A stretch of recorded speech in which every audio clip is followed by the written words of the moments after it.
though this is the first occasion on which I have in person attended a session of UNESCO.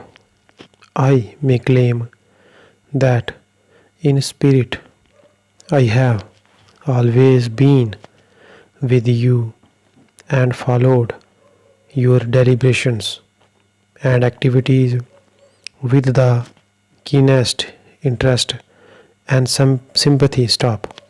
This I have done as I feel that in view of the disaster which threatens the future of mankind, UNESCO alone offers a faint ray of hope. Mankind has, in the course of the last century, made phenomenal advances in knowledge and material prosperity, but this progress has not been reflected in man's moral and political achievement. Increased knowledge has therefore led not only to a greater provision for comforts and victory over want and disease, but also allows to an increase in man's power for destruction and death. This power is so great today that unless all men have a sense of community, it may well lead to common ruin for all. It is only through a re-education of man that we can create that sense of psychological unity and common citizenship which the technological unity achieved by the advance of modern science requires a man. This is the reason why in 1949, when the Indian National Commission for Cooperation with the UNESCO was founded, I placed such a great emphasis on the importance of UNESCO's work.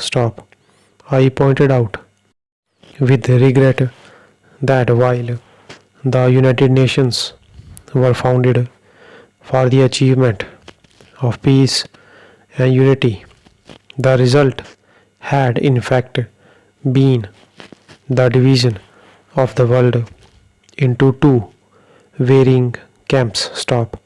It is true that some progress has been achieved here in place of a multitude of nations, each struggling on its own.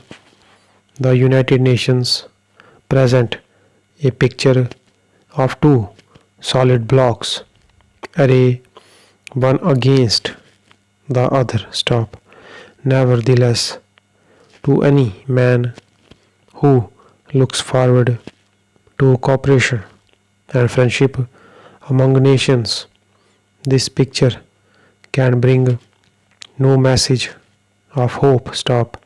It seems that the only hope lies in UNESCO, which asks to achieve unity in the field of education, science, and culture, even among those who are politically divided.